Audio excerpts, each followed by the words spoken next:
സാധാരണക്കാരുടെ കുടുംബ വസ്ത്രാലയം ഷാദി സിൽക്സ്. ഇനി കൂടുതൽ സൗകര്യങ്ങളോടെ മികച്ച കളക്ഷനും വിശാലമായ പാർക്കിങ്ങും.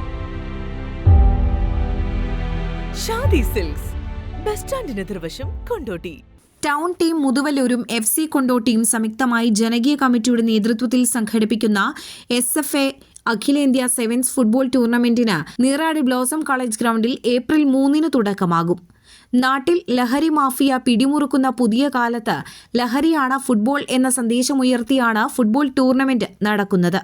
കേരളത്തിലെ അറിയപ്പെടുന്ന 27 ടീമുകൾ അണിനിരക്കുന്ന ഒരു മാസം നീണ്ടുനിൽക്കുന്ന നാടിന്റെ ആഘോഷമായിട്ടാണ് ഈ ഫുട്ബോളിനെ നാട്ടുകാർ വരവേൽക്കുന്നത്.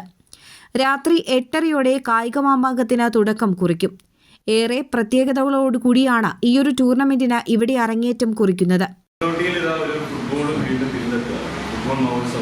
സാധാരണ കൊണ്ടോട്ടി ടൗണിലാണ് കളികൾ ഉണ്ടാവാറ്.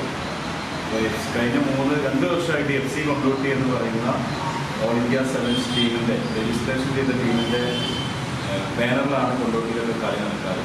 ഇത്തവണ കൊണ്ടോട്ടിയിൽ നിന്ന് അല്പം മാറി നമ്മുടെ ബ്ലോസം കോളേജിലാണ് ഈ കളി നടക്കുന്നത്. ബ്ലോസം കോളേജിൻ്റെ ഗ്രൗണ്ട് ഏകദേശം വർക്കുകളൊക്കെ കഴിഞ്ഞു. ഓൾ ഇന്ത്യ സെവൻസിലെ 27 ടീമുകളാണ് ഈ ടൂർണമെൻറ്റിൽ പങ്കെടുക്കുന്നത്. മുതുവല്ലൂരിലെ ടൗൺ ടീം മുതുവല്ലൂരും FC കൊണ്ടോട്ടിയും പിന്നെ നമ്മുടെ നാട്ടിലെ അയൽനാട്ടിലെയൊക്കെ കുറച്ച് ആളുകൾ ഉൾപ്പെടുത്തിയ ജനകീയ സ്ത്രീകൾക്കും കുട്ടികൾക്കും പ്രത്യേക ഇരിപ്പിട സൗകര്യം ഒരുക്കി 6000-ഓളം വരുന്ന കാണികൾക്ക് ഒരേ സമയം ഇരുന്ന് കളി കാണാനുള്ള സൗകര്യമാണ് ഈ ഒരു ഗ്രൗണ്ടിൽ ഒരുക്കിയിട്ടുള്ളത്. ഓരോ ദിവസവും വ്യത്യസ്തങ്ങളായ സെലിബ്രിറ്റികൾ കളിയുടെ കിക്ക് ഓഫിനെത്തുമെന്ന് ഭാരവാഹികൾ പറഞ്ഞു.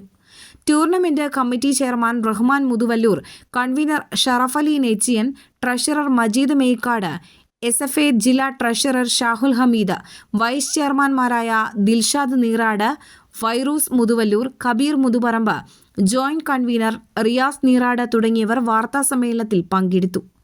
എയർ 1 കൊണ്ടോട്ടി. നന്ദിയുണ്ട് ഇന്നോളം എത്തിയ ഞങ്ങളുടെ ഈ സുവർണ യാത്രയിൽ നിങ്ങളുടെ ഓരോ ആഘോഷങ്ങൾക്കുമൊപ്പം ഞങ്ങളെയും ചേർത്ത് നിർത്തിയതിന്. Beauty mark gold and diamonds, specially for U.